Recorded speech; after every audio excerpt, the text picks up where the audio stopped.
আমি আছি এখন মধুকুপি নদীর ঠিক যেখান থেকে শুরু, ঠিক ওই জায়গাটিতে আছে আমি। এখান থেকে কিন্তু দেখা যাচ্ছে বালুর শিপ যাইতেছে মধুকুপি নদী দিয়ে। আর পাশে চাচা ওখানে মাছ ধরে আনছে। মধুকুপি নদী শুরু হয়েছে মুন্সিগঞ্জি মাথাভাঙ্গার ঠিক পশ্চিম পাশের যে পশ্চিম পাড়া আছে এখান থেকে।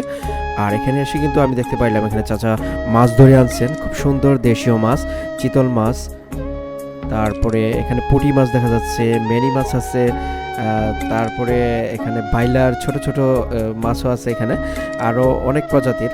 আর এখানে ডুলাতে ভরা দেখা যাচ্ছে হাঁসের খাবার, অনেকগুলো শামুক।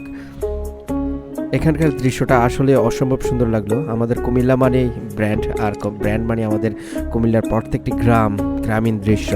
অসম্ভব সুন্দর লাগলো আমাদের এই এলাকাটা।